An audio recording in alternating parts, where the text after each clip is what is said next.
من زن همین که دارم تو خیابون راه میرم مجرمم. نه طبق این چیزی که شما نوشتید. اصلا اینطوری نیست. چرا اصلا نیست؟ اینطوری شما از اگر موی من، از صدای من، از بدن من، همه چیز من چرمه. نه اینطوری نیست. اگر گوش بدید چطور در من خشم رخ نده؟ چطور دچار تعارض نشم وقتی کاریو میکنم که بهش باور ندارم؟ چرا آقایون خیال میکنن که از باقی کشورهای مسلمان ترن؟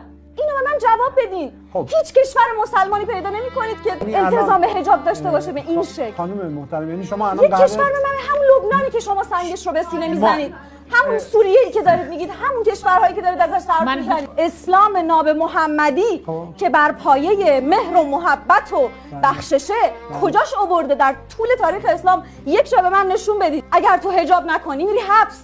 بله. باید نمیدونم جریمه 15 میلیونی 10 میلیونی پرداخت. کجای تاریخ اسلام همچین برخوردی شده؟ آخر ما نفهمیدیم این قانون شما طبق چیه؟ یه بار میگی قانونه، یه بار میگی فقه.